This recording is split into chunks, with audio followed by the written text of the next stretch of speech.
نحمده ونصلي على رسوله الكريم اما بعد۔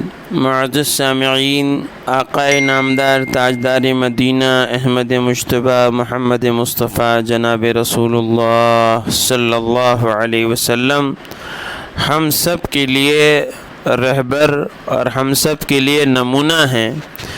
جتنی زندگی اللہ کے نبی صلی اللہ علیہ وسلم کے طریقوں سے میل کھاتی چلی جائے گی، اتنا زیادہ ہم کامیاب ہوتے چلے جائیں گے اور اللہ کے محبوب بنتے چلے جائیں گے۔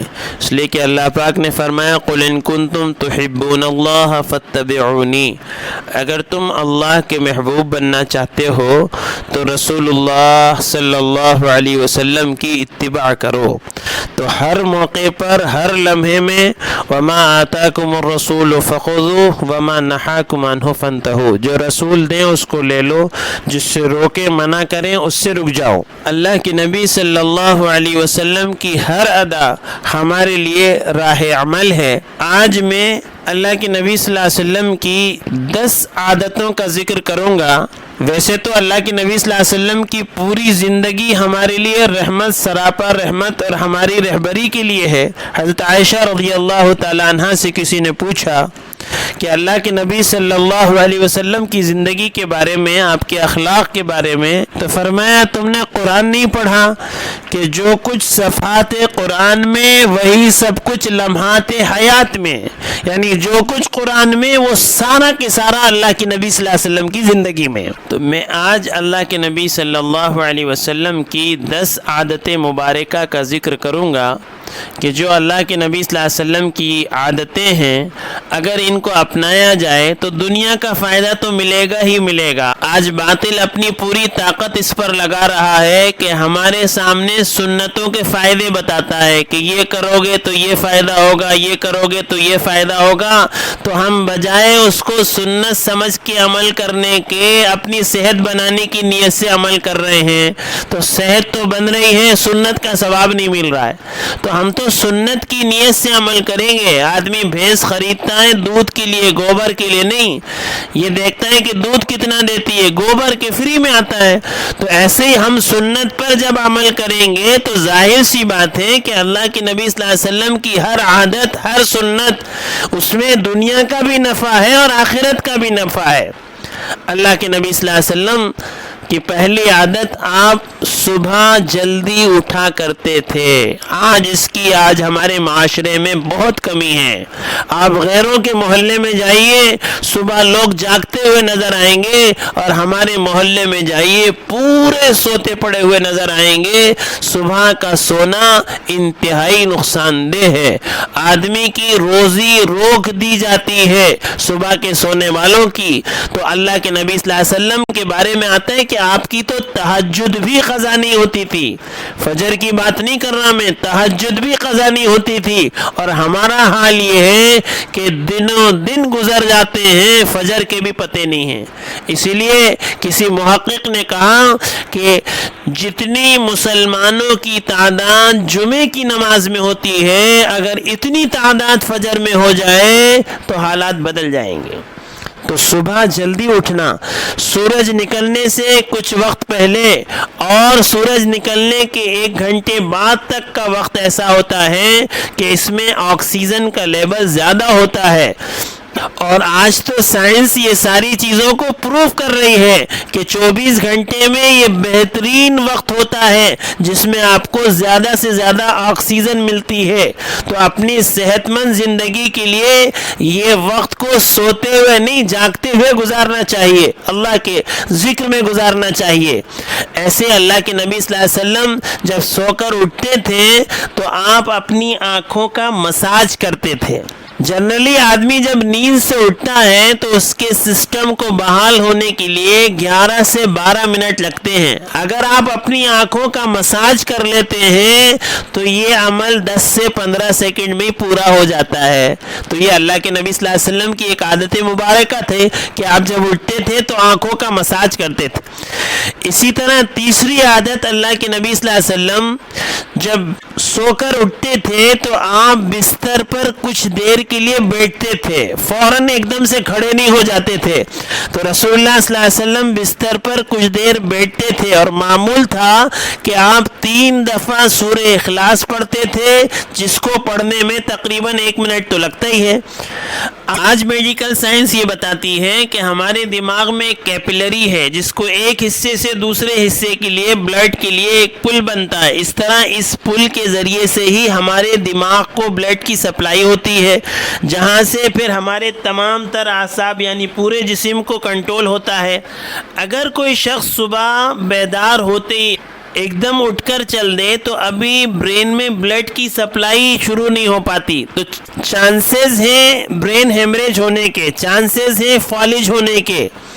تو یہ تو اب سائنس بتا رہی ہے، لیکن ہمارے آقا جناب رسول اللہ صلی اللہ علیہ وسلم 1400 سال پہلے ہمیں بتا کر چلے گئے کہ تم اپنی صحت بھی کیسے بناؤ، ایمان کیسے بناؤ، دنیا بہتر کیسے بناؤ، آخرت بہتر کیسے بناؤ۔ اسی طرح قیلولہ کرنا، دن کے کھانے کے بعد اللہ کے نبی صلی اللہ علیہ وسلم آرام فرماتے تھے۔ آرام فرمانے کا مطلب یہ نہیں ہے کہ آپ جو ہے 2 گھنٹہ سو جائیے، تھوڑی دیر کمر کو سیدھا کرنا، لیٹنا، تھوڑی دیر کے لیے قیلولہ کرنا۔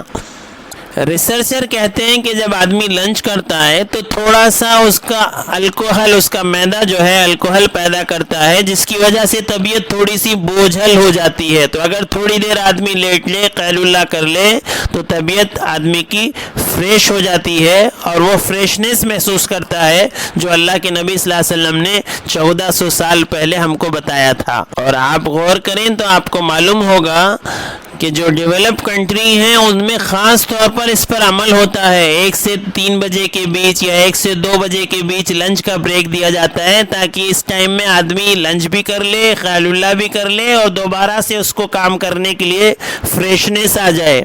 اسی طرح اللہ کے نبی صلی اللہ علیہ وسلم کی عادت مبارکہ تھی کہ آپ کھانے سے پہلے پھل نوش فرماتے۔ دیکھیے ایک بات ذہن نشین کر لیجئے، آپ اکثر سنتے رہتے ہیں کہ کئی چاند ہو جاتے تھے، چولہا نہیں جلتا تھا، اور جو ہے کھجور اور پانی پر گزر ہوتا تھا۔ پھر آپ کہیں گے پھل کیسے آئے، کہاں سے آئے؟ تو اللہ کے نبی صلی اللہ علیہ وسلم کی عادت مبارکہ تھی کہ جب آپ کے سامنے پھل پیش کیے جاتے تو آپ کھانے سے پہلے کھاتے۔ تو ضروری نہیں کہ آپ کے ہر دسترخوان پر پھل ہونا، پیسے ہی نہیں ہے کہاں سے پھل لانا، نہیں، اگر آپ کے دسترخوان پر پھل موجود ہے تو کوشش کیجئے کہ کھانے سے پہلے پھل کھائیے، کیونکہ پھلوں کے اندر پانی کی اچھی خاصی مقدار ہوتی ہے، بہت سارا پانی اس کے اندر ہوتا ہے، اور اللہ کے نبی صلی اللہ علیہ وسلم نے کھانے کے بعد پانی پینے کو منع فرمایا ہے۔ آپ پانی کھانے کے بعد نہیں پیتے تھے، اگر کوئی پی لے تو حرام اور ناجائز بھی نہیں ہے، لیکن اللہ کے نبی صلی اللہ علیہ وسلم کھانے کے بعد پانی پینے کو پسند نہیں فرماتے تھے، آپ نہیں پیتے تھے۔ اور آج یہ بات تحقیق سے پتہ چل رہی ہے، سائنٹسٹ اس کے اوپر باقاعدہ ورک کر رہے ہیں، اور وہ جو ہے یہ رپورٹس دے رہے ہیں کہ کھانے کے بعد پانی پینے کے کتنے نقصانات ہوتے ہیں، اس لیے کہ جب آدمی کھانا کھاتا ہے تو اللہ کی طرف سے ایک پورا ڈائجسٹیو نظام چلتا ہے، کئی جوسز الگ الگ جگہ انٹسٹائن میں اور اسٹومک میں جو ہے ریلیز ہوتے ہیں۔ جب آدمی پانی پی لیتا ہے تو وہ سارا فیٹس جو کھانے میں آتا ہے وہ اوپر رہ جاتا ہے، اور جو ہے کھانا اسمال انٹسٹائن میں چلا جاتا ہے، پھر یہ جو ہے فیٹس الگ الگ طرح کے گیسز پیدا کرتا ہے، الگ الگ طرح کی بیماریاں پیدا کرتا ہے، اور کئی طرح کی مشکلیں اور ہیلتھ ایشو آدمی کے اندر پیدا ہو جاتے ہیں کھانے کے بعد پانی پینے کی وجہ سے۔ یہی پانی پھر گیسز کا، تیزابیت کا، بد ہضمی کا آدمی کے لیے سبب بنتا ہے۔ اسی طرح اللہ کے نبی صلی اللہ علیہ وسلم کی عادت مبارکہ تھی کہ آپ ہمیشہ باوضو رہتے تھے۔ تو باوضو رہنے کا اہتمام کرنا چاہیے۔ ہمیں نماز کے لیے وضو کرنا تو سمجھ میں آتا ہے، لیکن عام طور پر وضو کرنا سمجھ میں نہیں آتا۔ رزق کی برکت کے اسباب میں ایک یہ بھی ہے کہ آدمی ہمیشہ باوضو رہے۔ جو آدمی ہمیشہ باوضو رہتا ہے اللہ روزی میں برکت عطا فرماتے ہیں۔ اسی طرح اللہ کے نبی صلی اللہ علیہ وسلم کی ایک عادت مبارکہ جلدی سونے کی تھی۔ آپ عشاء کی نماز کے بعد فوراً جلدی سونے کا اہتمام فرماتے تھے۔ جلدی سونا، جلدی اٹھنا اللہ کے نبی صلی اللہ علیہ وسلم کی عادت مبارکہ تھی۔ تو اللہ پاک نے ہمارے جسم میں ایک آٹومیٹک سسٹم رکھا ہے، ہماری باڈی کا مینٹیننس ہوتا ہے، ریپیئر ہوتا ہے۔ یہ کب ہوتا ہے کہ یہ رات میں ہوتا ہے۔ جب آدمی رات میں جلدی سوتا ہے تو پھر باڈی کا مینٹیننس اور ریپیئر کا سسٹم فعال ہوتا ہے، وہ اپنا کام کرنا شروع کرتا ہے۔ لیکن آج ہم اپنا معمول دیکھیں کہ کیا حال ہے۔ رات میں دیر سے سونا، صبح دیر تک سوتے رہنا، یہ نبی پاک صلی اللہ علیہ وسلم کی عادت کے خلاف بھی ہے، سنت کے خلاف بھی ہے، اور ہماری صحت کے لیے بھی انتہائی نقصان دہ ہے کہ رات میں چبوتروں کی زینت بننا، چبوتروں پہ بیٹھے رہنا، موبائل پر لگے رہنا، ٹی وی کے سامنے جمے رہنا، یہ ہماری صحت کے لیے بھی نقصان دہ ہے اور یہ ہمارے دین کو بھی نقصان پہنچانے والی چیز ہے۔ تو اس لیے جلدی سونے کی عادت ڈالنا چاہیے اور جلدی اٹھنے کی عادت ڈالنا چاہیے۔ اسی طرح اللہ کے نبی صلی اللہ علیہ وسلم کی عادت مبارکہ مسواک کرنے کی تھی۔ اللہ کے نبی صلی اللہ علیہ وسلم مسواک کا بہت اہتمام فرماتے تھے۔ ہر وضو سے پہلے آپ مسواک کرتے تھے۔ اسی طرح آپ جب گھر تشریف لاتے یا کسی محفل میں حاضری سے پہلے آپ مسواک کا اہتمام کرتے، مسواک کو آپ بہت پسند فرماتے۔ اسی طرح کھانے کے بعد بھی اللہ کے نبی صلی اللہ علیہ وسلم مسواک فرماتے، اس لیے کہ کھانے کے ذرات آدمی کے دانتوں میں رہ جاتے ہیں اور وہ دھیرے دھیرے جو ہے بیکٹیریا بنتے ہیں، پھر دانتوں کو نقصان پہنچاتے ہیں۔ تو کھانے کے بعد بھی آپ مسواک کا اہتمام کرتے تھے۔ اسی طرح سونے سے پہلے بھی آپ مسواک کا اہتمام کرتے تھے۔ آسٹریلیا کی ایک یونیورسٹی نے ہارٹ اٹیک کے 500 مریضوں پر ریسرچ کی، جہاں انہوں نے بہت ساری وجوہات بتائیں ہارٹ اٹیک کی، وہاں ایک یہ وجہ بھی بتائی کہ لوگ ٹوتھ برش کرنے کے عادی نہ تھے، جس کے سبب ان کے دانتوں میں جمع میل پیٹ میں جا کر اس قدر ملٹی پلائی ہوا کہ وہ ہارٹ کی آرٹریز کو بلاک کرنے کا سبب بن گیا۔ تو اگر آدمی مسواک کرے، مسواک کا اہتمام کرے تو یہ چیز پیدا نہ ہو۔ اللہ کے نبی صلی اللہ علیہ وسلم نے مسواک کی اس حد تک تلقین فرمائی، ایک موقع پر فرمایا کہ اگر امت پر بھاری نہ ہوتا تو میں امت پر مسواک کو فرض قرار دے دیتا۔ جس شخص کو زیادہ غصہ آتا ہو، بلڈ پریشر اکثر ہائی رہتا ہو، طبیعت میں بے چینی ہو، تو وہ زیادہ سے زیادہ مسواک کیا کرے۔ اسی طرح اللہ کے نبی صلی اللہ علیہ وسلم کی ایک عادت مبارکہ یہ بھی تھی کہ آپ ہفتے میں 2 روزے رکھتے تھے۔ پیر اور جمعرات کے روزے کا آپ کا معمول تھا کہ ہفتے میں اللہ کے نبی صلی اللہ علیہ وسلم 2 روزے رکھتے۔